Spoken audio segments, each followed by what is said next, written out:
Կադաստրի կոմիտեն ներդնում է էլեկտրոնային համակարգ, որտեղ առկա գործիքակազմը կարող է ինտեգրված աշխատել ESM նույնականացման համակարգի հետ։ Անշարժ գույք ունեցող յուրաքանչյուր քաղաքացի մուտք գործելով էլեկտրոնային համակարգ եւ նույնականացվելով կարող է տեսնել իր անձնական գրասենյակը, այնտեղ տեղադրված պայմանագրերը եւ էլեկտրոնային թվային ստորագրությամբ մուտքագրել, տեսնել նաեւ գնորդի վերաբերյալ տեղեկատվությունը։ Համակարգի միջոցով գնորդը եւս կարող է կատարել նույն գործողությունը։ Էլեկտրոնային համակարգը ինքն է կատարելու իրավունքի պետական գրանցում եւ գեներացնելու պայմանագիր։ Մենք այստեղ նախատեսել ենք պիլոտային ժամանակաշրջան 1.5 տարի ժամկետով, որպեսզի կարողանանք մանրամասն տեստավորենք էլեկտրոնային համակարգերը, հաշվի առնելով հարցի նրբությունը։ Արխիվային փաստաթղթերի կամ լրացուցիչ ճշգրտումների անհրաժեշտության դեպքում գործարքը տեղի կունենա սովորական ընթացակարգով, նշեց կադաստրի կոմիտեի ղեկավարը։ Պապկեն Թունյանը ճշտեց, արդյոք դրա համար անհրաժեշտ է ունենալ էլեկտրոնային ստորագրություն։ Այո,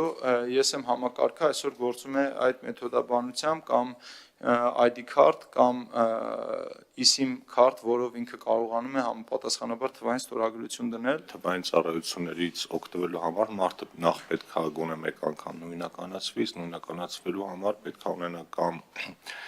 այդ eSIM ասածը կամ ID card։ Սա ինչի համար եմ ասում, որովհետև վերջին օրերին, երբ մենք խոսում ենք եկամուտների հայտարարագրման համակարգի պարզեցման մասին,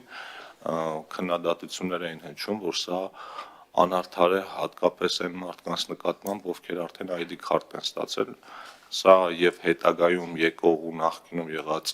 փոփոխությունները այն մասին են, որ ID card-ը ու էլեկտրոնային ստորագրությունը ընդհանրապես միայն հայտարարագրման համար չի։ Թադևոս Ավետիսյանը նախագծին չվերաբերող խնդրի մասին բարձրաձայնեց։ Ավտոտնակների օրինականացման գործընթացն ըստ նրա անիմաստ փաստաթղթավորում ու ծախսեր է պահանջում, մինչդեռ ըստ Սուրեն Թովմասյանի օրինականացման անհրաժեշտություն կա։ Այստեղ ես շատ կարևորում եմ համայնքի գլխավոր հատակագծի առկայությունը, որը Երևանի քաղաքապետարանի եւ ոչ միայն Երևանի, Հայաստանի Հանրապետության բնակավայրերի համար,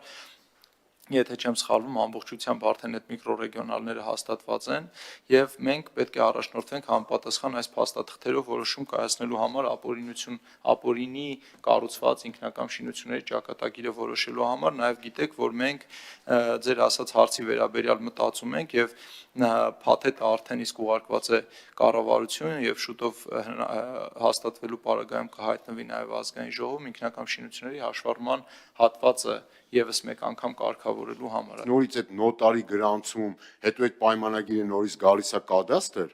այս ամբողջ խնդիրը ծախս է դա ենթադրում, կադաստրում նորից գրանցել, ժամանակի ծախս եւ այլն։ Ասում եմ, այս անիմաստ փուլը պետք է հանվի։ Ժամանակի կորուստ չկա, որովհետև այդ իրավաստատող փաստաթուղթը համայնքը անմիջապես ներաբեռնում էլեկտրոնային համակարգ։ Քաղաքացիական օրենսգրքում լրացումների մասին օրինագծով էլ կադաստրի կոմիտեն առաջարկում է փոփոխություններ կատարել հիպոթեկային վարկավորմամբ կնքվող պայմանագրերում։ Ընդունվելու պարագայում քաղաքացիները կարող են պայմանագրերը ներկայացնել իրավունքի պետական գրանցման առանց նոտարական վավերացման։ Բայց եթե կողմերը ցանկանում են գործարքը նոտարական հաստատումով իրականացնել, դրա հնարավորությունը կպահպանվի։ Նալբանդյան 28 հասցեում գտնվող նախկին փոստի շենքի մասնավորեցման հարցը քննարկվեց երկրորդ ընթերցմամբ։ Պետական գույքի կառավարման կոմիտեի նախագահը ներկայացրեց, հայտարարվել է գույքի լավագույն օգտագործման եղանակների խորհրդատվական բնույթի վերաբերյալ երկփուլ մրցույթ։ Մասնակցել է 13 կազմակերպություն, հայտնի է հաղթողը։ Քննարկված այս նախագծերը ստացան դրական եզրակացություն։ Վարդուհի Արզումանյան, լուրեր։